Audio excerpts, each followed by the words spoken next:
Welcome to the Think Factory podcast. We got one question for you. What keeps you up at night?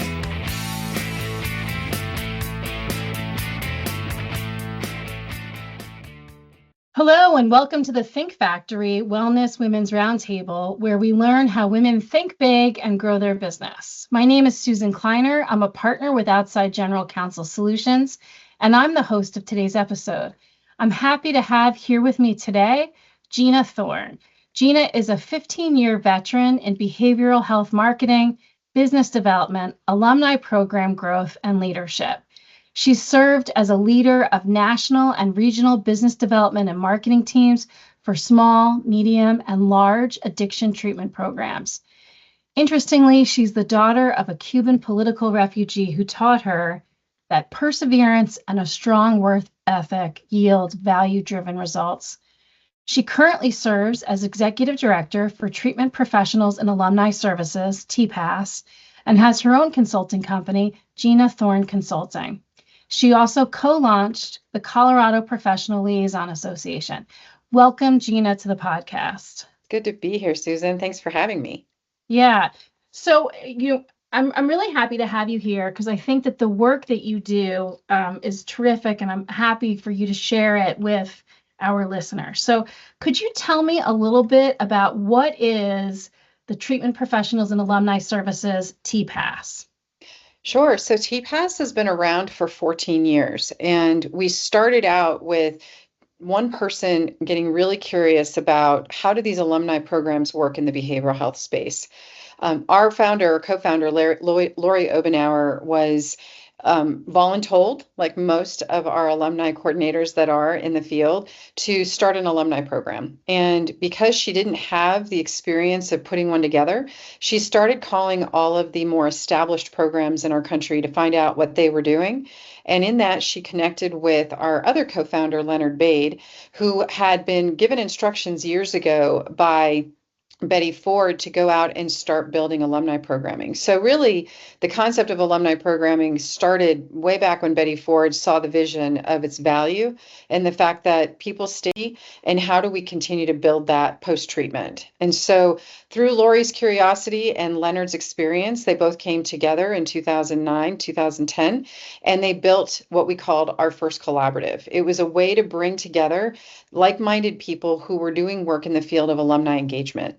And it's still a work in progress. I think what we find now is that TPAS as an organization has become a subject matter expert around all things related to alumni, for not just the individuals that are doing the direct service, but also for the organizations that have chosen to make the investment in their alumni programs. And so when I talk about TPAS as an organization, we're a membership-driven organization, usually by organizations who have some tie to behavioral health. And as a result of them being a member, they have access to services to help their alumni professionals be successful in their day-to-day job.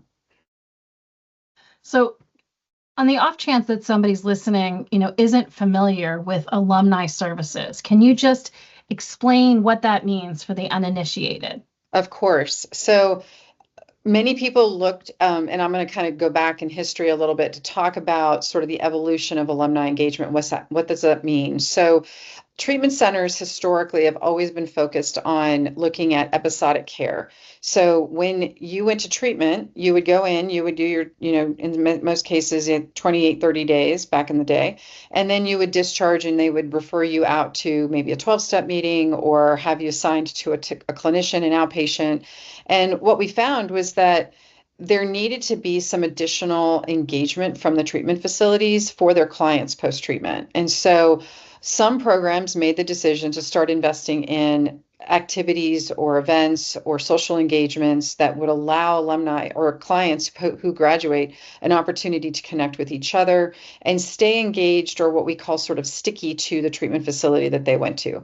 And so if you're a graduate of a treatment facility, you become an alumni.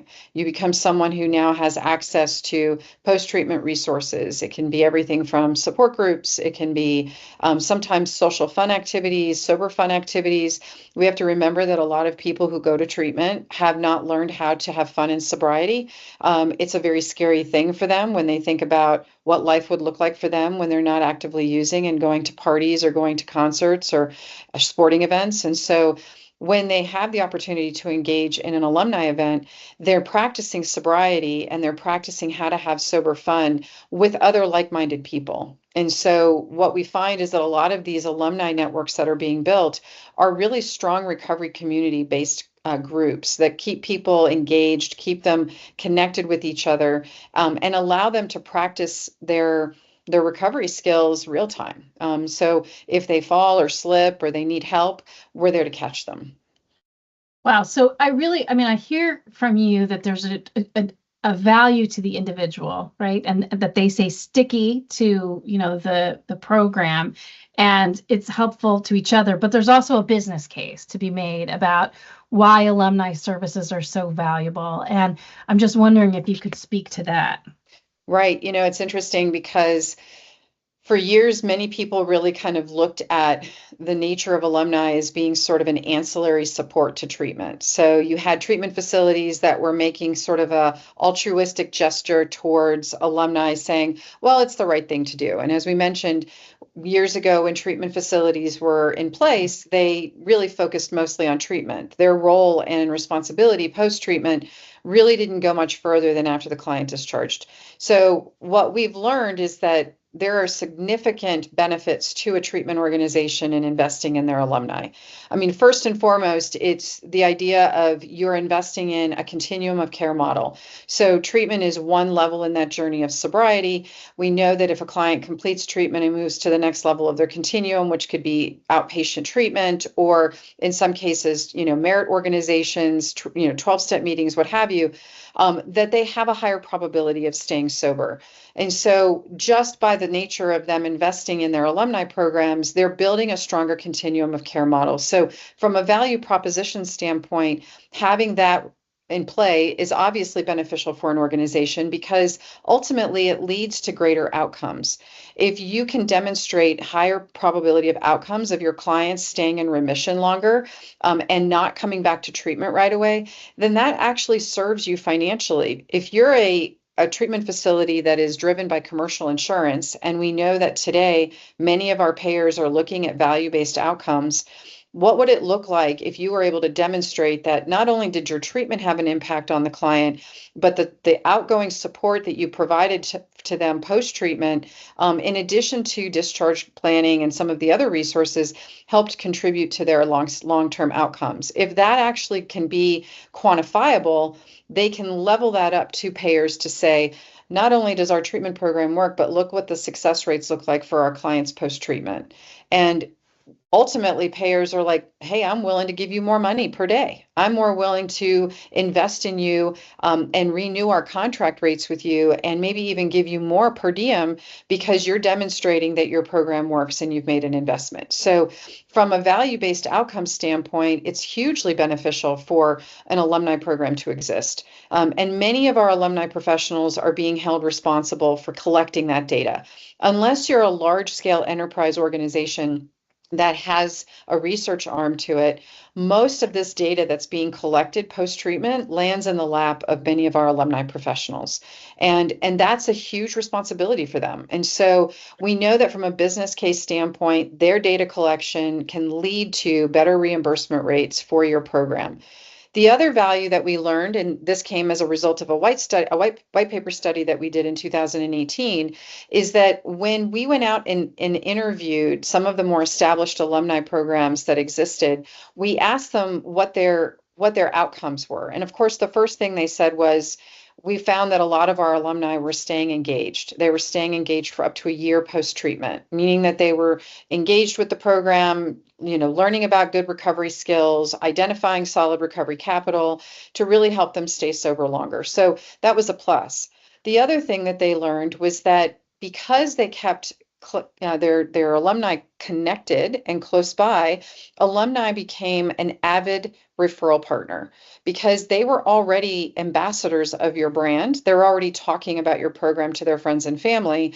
They became a natural referral partner. And so many of these folks were saying that upwards of 50% of their referrals were coming from their alumni. Now, that's compelling information, but what we wanted to know was from a metric standpoint, what does that mean financially? And so when we talked to them about that, they said, well, when we costed out the value of an alumni referral versus the cost of a business development or a marketing referral, the delta difference was substantial. So we found that anywhere between $700 and $1,200 is what they were spending on bringing a client in under an alumni referral. So the cost per admission for an alumni referral was averaging between $700 to $1,200 versus your business development and your marketing referral, which today, with the nature of paid search and things that are going on in the digital space, was averaging anywhere between $3,000 to $10,000 per admit. So that was a huge wake-up call for a lot of leaders and decision makers to say, well, gosh, not only are we going to be making this, very substantial investment in our alumni so that they can stay sober, but now we can see what the strong business case can be for us investing in our alumni. And so if people, I hear from you that, TPAS has been involved in, collecting data, research. If people are interested in reading more about it or finding more about it, they can go to your website. I don't know if you want to plug that, like the TPAS Sure. website. Yeah. Yes. So if folks are interested in joining TPAS to be a member, it's www.tpas.org.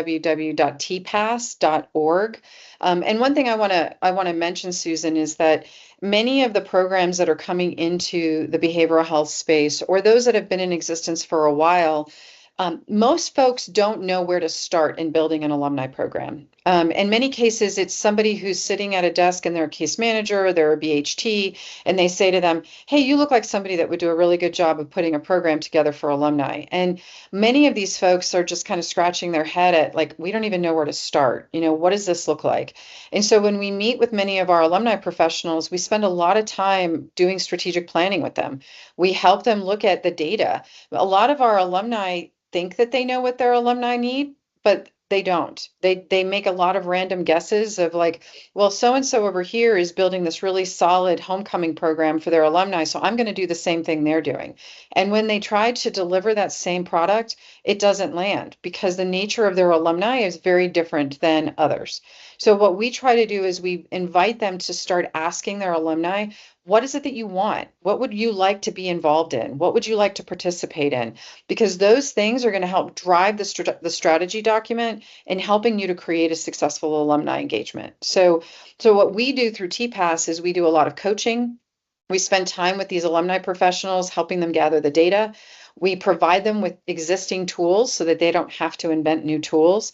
And then we help them dissect the data so that we can help them create a strategy plan that will help them be successful with very strong KPIs so that they can go back to their leadership and say, here's what we've put in place in the next 90 days. This is what we intend to see post 90 days with X number of referrals and engagement from our various events, even outcome data as far as how people are doing. So ultimately, our job in TPAS is to be that ongoing extension for our alumni professionals so that they don't feel alone in the process of building their programs. And you give them the tools, that they need to collect the data that you're talking about. So, we talked about the fact that I know you have a conference coming up, and I thought it was interesting because your conference is not a glitzy thing. It's more like a retreat. And I know that when we spoke before, I think that that's so interesting, the retreat model for, your TPAS members. And I'm curious, does that create more of a spirit of collaboration, do you think? Right. So I would say that our collaboratives, which you're spot on, they're not industry conferences. When you think about a traditional industry conference with an exhibit hall and paid speakers and big lunches and keynote speakers and that is not what our collaboratives are about. In fact, our entire organization, the cornerstone of that is built off of this flagship idea of our collaborative. People talk about our collaboratives of being the TPAS model. model, if you will. And the concept is very much driven around this idea of again, collaboration and engagement. And so when you think about the nature of the industry of behavioral health today, we think about it often in this idea of red ocean, blue ocean mentality, where we've got an incredible red ocean mentality right now where there's lots of competition. I often say to people, the only thing that we should be competing against is the disease itself, not each other.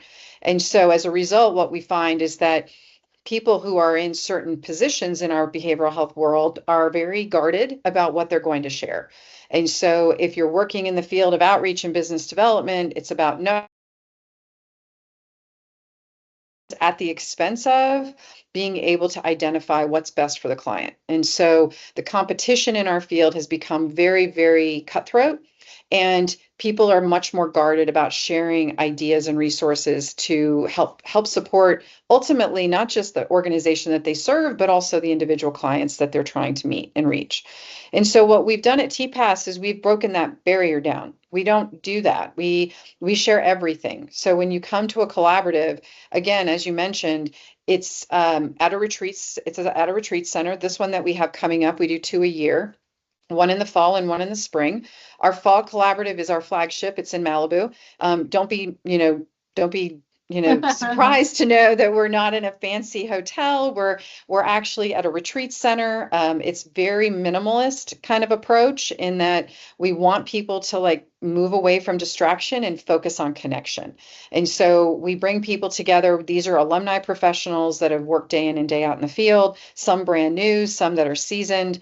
They come from all over the US and including Canada, where they get the opportunity to sit knee to knee with each other and share ideas, workshop problems, and take back resources that they can use to build a solid alumni program. And so it's a hugely different model when you think about what our current landscape of treatment looks like today, where you can be sitting across from somebody and saying, would you be willing to share your strategic plan with me and what worked and what didn't? And people are in the process of sharing the information real time. They share materials, they share white label documents, they offer mentorship and support to each other. It's that sense of community through our collaboratives that helps people feel more engaged in their work, that they can then go back and then literally on fire about, all right, I'm getting this thing off the ground and I'm going to start getting my alumni connected to our program more robustly. So it is a very different model than what you typically see in our field. And it's really the thing that kind of we think can be integrated into the industry as a whole, and would love to be able to introduce it to other parts of our industry, particularly in the business development world. I would be remiss if I didn't mention that the 2 ways that we build this collaborative concept is through a group of questions called the 6 Conversations by Peter Block. He's a known author and community organizer that worked on looking at building the spirit of belonging and community. And we're really excited to have used his 6 conversations to help drive what we call intimate conversations with each other about how to grow personally and professionally.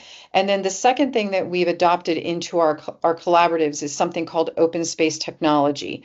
And it's not actual technology, but it is a group think where when you come to a collaborative, you don't get an agenda. The agenda is built by the people that are there. And so we utilize your insights, your ideas, your expertise, your questions, your curiosity to drive the decision around what the agenda is going to look like. So I often tell people when they say, hey, I really want to go to this event, but I've got to convince my leadership that I should go. Can you give me some materials or a collateral piece or an agenda that I can share with them? And sadly, I have to say, I can't really show you an agenda, but I can tell you more about what you will walk away with that will help you feel successful in building your alumni program. And we're intentional about that because we want them to be a part of that process. We don't want them to feel like we're telling them what to do. Yeah, it's so interesting too that it's real time, like real time. And I love what you said about how, the competition between treatment centers, behavioral health centers, is maybe unhealthy, right? Because we're all battling, the disease of addiction, alcoholism, mental health disorders. and like, why are we fighting each other when we should just be fighting that? I feel like, say that louder for the people on the back, right? Exactly. More collaboration. Well, that's just really something. And it's coming up in October in Malibu, so people can find out more about that on your website as well, They correct? can. It's October 6th to the 9th. We start on a Sunday evening, and we finish up by noon on the following Wednesday. We're filling up fast, so if people are interested, by all means, you can go to our website and register, or you can also contact me at gina@tpasrecovery.org, and I'd be happy to walk through the process of getting registered. And you said you have a spring conference or collaborative as well. Where is that, in Malibu too? Where's that one? Actually, that's on the East Coast and it's in Jacksonville, Florida. So just as beautiful. But we have an East Coast and a West Coast. And then during COVID, we actually launched a virtual collaborative. So for those that can't actually attend in person, every summer we do an abbreviated version of a collaborative for those who can't get to the in-person events. And so we just had our last virtual collaborative in July. But Very good. our East Coast Collaborative is actually scheduled and ready to go for April 10th through the 13th in Jacksonville. And you can find information on the website about that as well. Great. So I know that you've had an interesting path to leadership with TPAS, that you started out as a board member and now you're the executive director. And I'd love to hear, I think I love talking to people about, how it is that you do what you do and how you got there, because I always think that that's really helpful when people hear about other people's stories. So, like, how'd you do that? What? Well, it's actually kind of interesting. I really started out as a TPAS member, and that was probably 2011, when I went to my first TPAS collaborative, and I just was like, okay, this is a game changer.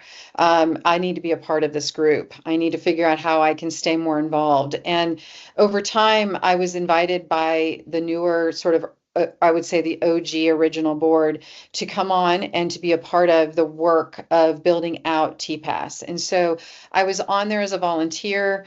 And then I think it was 2013 or 14, we had a little bit of an issue with, we had hired our first employee.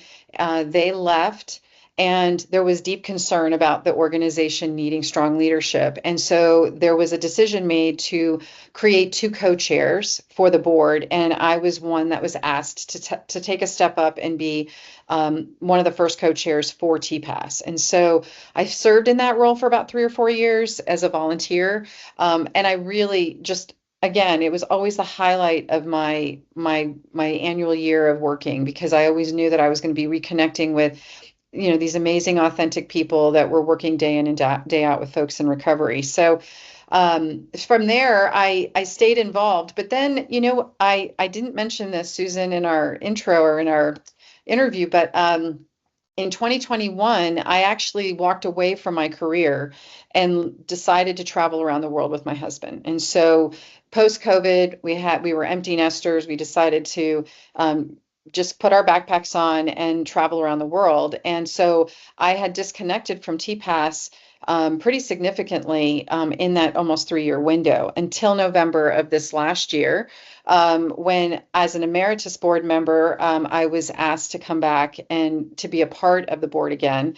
And through that process, they were making some changes, and they said, they needed a new executive director. And because of my lifestyle and the fact that I love, TPAS, it made sense. And so we talked about it at length and decided that this would be a good transition for me. I had started my own business. I love the work that we do at TPAS. I felt like I could make a difference.